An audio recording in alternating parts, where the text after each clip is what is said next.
नमस्कार, रात के 8 बज चुके हैं। वक्त हो गया देश नहीं झुकने देंगे का। मैं हूं आपके साथ अमन चोपड़ा। मुस्लिम पर्सनल लॉ बोर्ड जो तालिबान को आतंकवादी नहीं मानता, उसके कुछ सदस्य, वो मुस्लिम पर्सनल लॉ बोर्ड जो बाबर और औरंगजेब जैसे हैवानों शैतानों को हीरो मानता है, उसी मुस्लिम पर्सनल लॉ बोर्ड के लिए आरएसएस, बजरंग दल और विश्व हिंदू परिषद आतंकवादी है। आप हैरान हो जाएंगे सुनकर।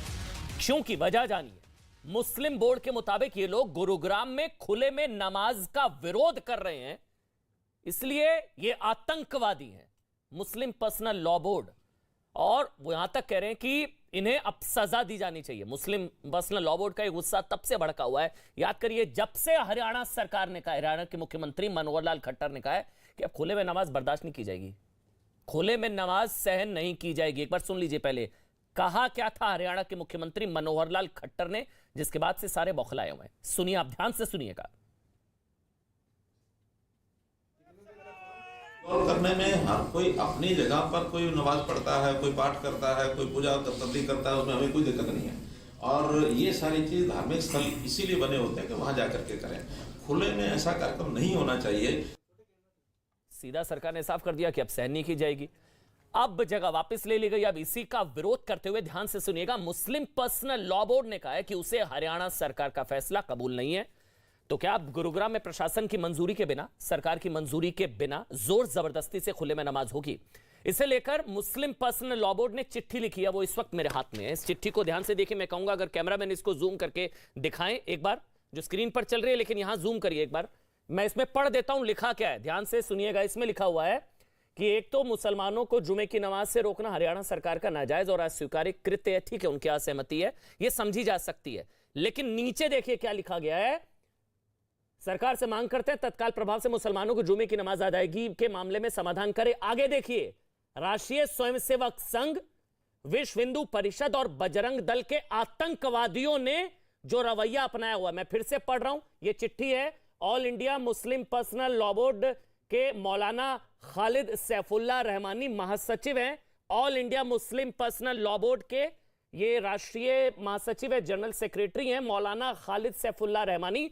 भरोसा नहीं होगा आपको अपनी आंखों पर, वो कह रहे हैं ये आतंकवादी हैं, आरएसएस के आतंकवादी, विश्व हिंदू परिषद और बजरंग दल के आतंकवादियों ने जो रवैया अपनाया हुआ है उनको विधिवत दंड दे। जो कानून का पालन ना करके जो सड़क पर कब्जा जमा कर बैठे उनको दंड नहीं, बल्कि जो विरोध कर रहे हैं, देखिए आंखों को ध्यान से खोलकर इस चिट्ठी को पढ़िए। इसमें नीचे की तरफ जो लिखा गया है, अभी इसको स्क्रीन पर रखिए क्योंकि यह हैरान कर देने वाली चिट्ठी all India Muslim personal law board की तरफ से लिखी गई है। और इसमें लिखा गया है, आरएसएस, विश्व हिंदू परिषद और बजरंग दल के आतंकवादियों ने जो रवैया अपनाया हुआ है उनको विधिवत दंड दे। आतंकवादियों को इस चिट्ठी में कहा गया है कि खुले में नमाज से रोकना सरकार का गलत फैसला है, सरकार तुरंत इसका समाधान करे। और आरएसएस, विश्व हिंदू परिषद और बजरंग दल के आतंकवादियों ने जो रवैया अपनाया हुआ है उसके लिए उन्हें सजा दी जानी चाहिए। मतलब जो स्थानीय लोग कहे वो नहीं मानेंगे, जो प्रशासन कहे वो नहीं मानेंगे, जो सरकार कहे वो नहीं मानेंगे, जो सुप्रीम कोर्ट कह चुका है कि बिना इजाजत, बिना पूर्व अनुमति के खुले में कोई भी धार्मिक कार्यक्रम नहीं होगा, वो भी नहीं मानेंगे। तो सवाल तो है ना भैया, कब दादागिरी से होगी खुले में नमाज? मुस्लिम बोर्ड के लिए संघ आतंकी हो गया, संघ आतंकी हो गया, संघ वीएचपी आरएसएस आतंकी, खुले में नमाज का विरोध आतंकवाद। खुले में नमाज का विरोध तो भाई बिना परमिशन के तो सुप्रीम कोर्ट ने भी कहा है, सरकार, प्रशासन, संविधान, सुप्रीम कोर्ट। सूरजपाल अम्मू जो कि हरियाणा से ही हैं और हरियाणा बीजेपी के इस मुद्दे को काफी समय से उठाते रहे हैं, और शोएब जमई जो कि इस मुद्दे के साथ शुरुआत से जुड़े रहे, पिछली बार भी मेरे साथ थे जब परमिशन दी गई थी, लेकिन अब वो परमिशन भी वापस ले ली गई है। पहले तो अम्मू साहब, आप लोगों के लिए है ये शायद उपमाएं, आतंकवादियों ने जो रवैया अपनाया हुआ है, आरएसएस, वीएचपी और बजरंग दल के आतंकवादियों ने, ये आपके लिए है उपमा शायद?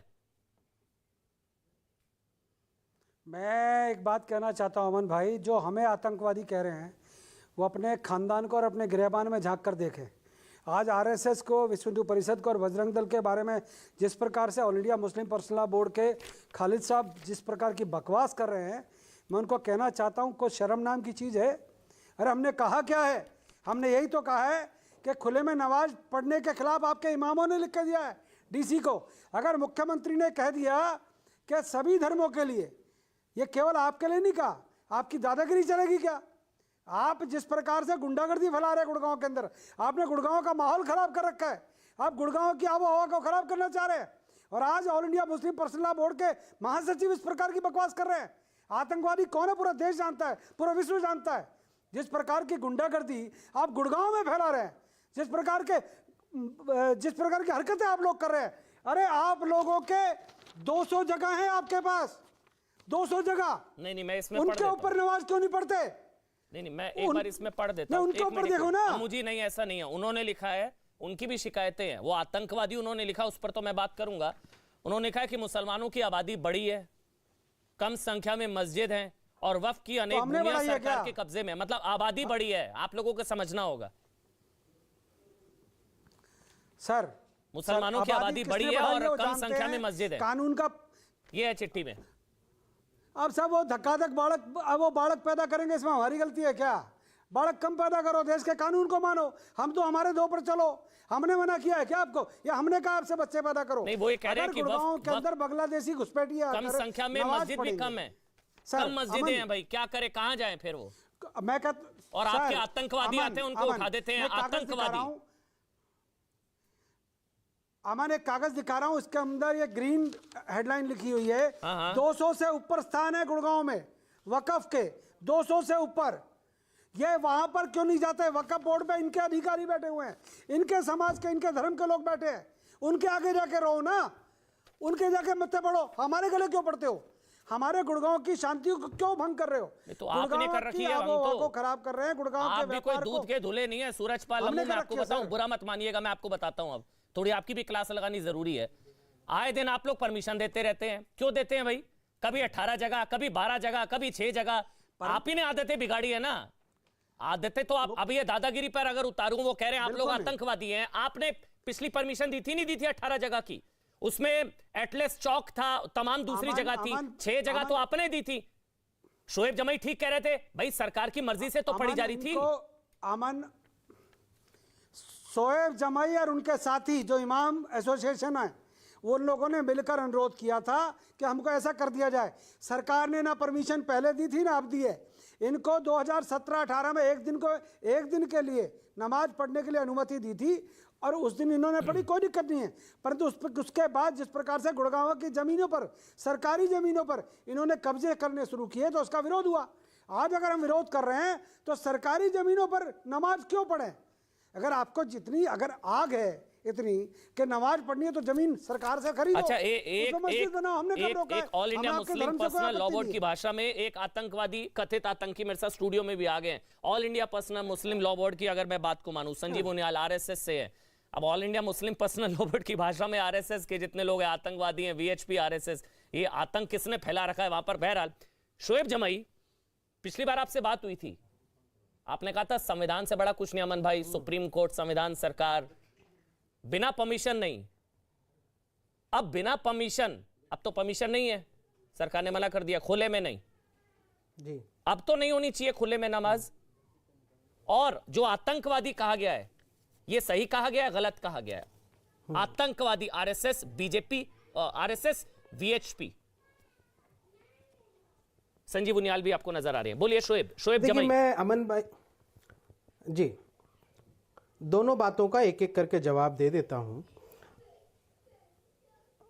वापस रिटर्न आ रही है मेरे पास आवाज, जरा प्रोड्यूसर से कहिए कि वो ठीक करा रहा हूं। बोलिए, आप बोलिए, आवाज आ रही है आपकी। हाँ ठीक है। देखिए, सबसे